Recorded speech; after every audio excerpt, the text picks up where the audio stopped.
Terima kasih banyak bisa hadir semuanya. Sebelumnya, Assalamualaikum warahmatullahi wabarakatuh. Waalaikumsalam warahmatullahi wabarakatuh. Ya, nama saya Diki dan Diki. Pak Diki. Ya, Monggo Pak. Ya kebetulan anak saya sekolah di Al-Azhar kelas 1 Mina. 1 ya. SD. Ya, 1 Mina. SD. Laki-laki perempuan Pak? Laki-laki. Laki-laki, baik. Iya, laki-laki. Sebelumnya mohon maaf dokter. Iya, Pak. Mau sharing juga. Ya. Ini ada sedikit cerita juga. Waktu itu waktu pulang sekolah kita kan sering kan biasanya bertanya, nak gimana tadi di sekolah, atau nak gimana tadi ketemu sama teman-teman, kamu kenal siapa saja kayak gitu. Jawabannya cuma enggak. Lah kamu enggak berteman sama teman-teman? Enggak. Aku cuma main aja sendiri, teman-temanku lari-lari, aku main sendiri kan gitu. Lah setelah itu saya mungkin agak percaya ya. Hari kedua saya lihat ternyata teman-temannya itu lari-lari, main-main sama teman-temannya. Anak saya cuma duduk diam sambil numpuk batu bata. Loh, nak, kamu kenapa nggak ikut temenmu main-main? Enggak ya, enakan mainan tumpuk bata ini. Jadi gitu, jadi asik dengan pemainnya sendiri. Nah, mohon maaf dokter, saya mau bertanya, apakah itu termasuk sifat anak laki-laki introvert dokter? Iya. Nah, apakah itu termasuk sifat introvert dan baik. Bagaimana cara untuk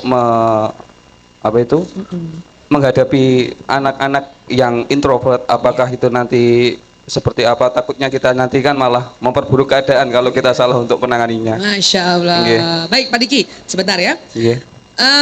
Anak Pak Diki senang main, betul kan? Betul, ya, berarti kan dia otak kanan ya. Betul, otak kanan ya.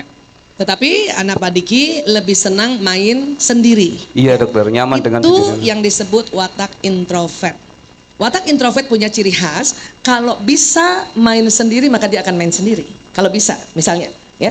Walaupun satu saat pelan-pelan dia akan belajar sosialisasi, ya, tapi dia tidak akan semudah bergaulnya dibanding anak ekstrovert. Betul dokter. Ya, nah itu watak namanya. Watak itu genetik. Apakah Bapak juga introvert sebelumnya?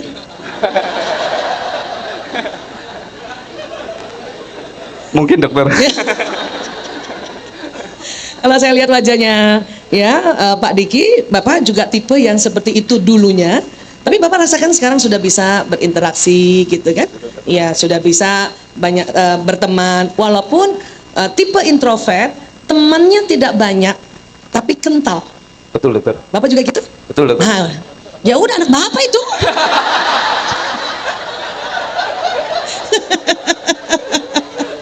Ya.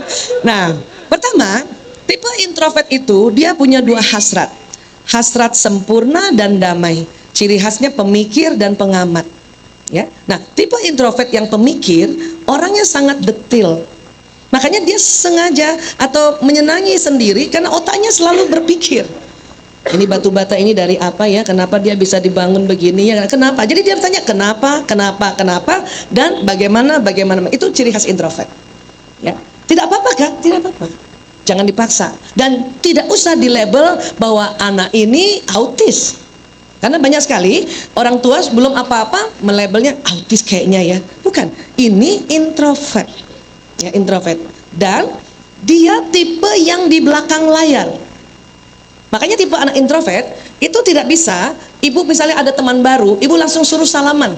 Pasti dia di belakang ibu tuh biasanya waktu kecil. Ayo salaman. Gitu ya.